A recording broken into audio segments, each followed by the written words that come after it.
મમ્મા હા મારે છે ને થોડાક 4-5 હજારની જરૂર છે, મને હોય તો આપો ને તમારી પાસે.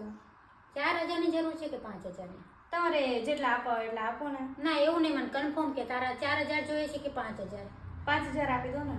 સારું.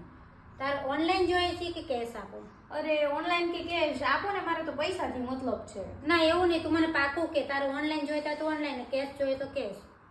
કેશ આપી દો ને, રોકડા.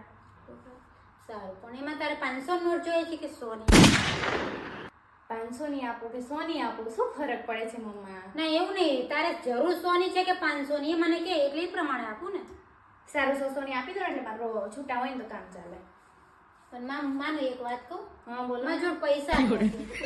તો આન પૈસા જ નતા તો અત્યાર સુધી મારી મેથી શું કરવા, મારી બીજા જોડે જાત હું માંગવા. આ તો જ્યારે મારી પાસે આવે ત્યારે તને એ રીતે આપું ને એટલે મેં તને કીધું. ખાલી ટાઈમ બગાડ્યો મારો. મારે તો ટાઈમ નતો જતો, ટાઈમ પાસ માટે કીધું, બાકી પૈસા ક્યાંક ન જોડે.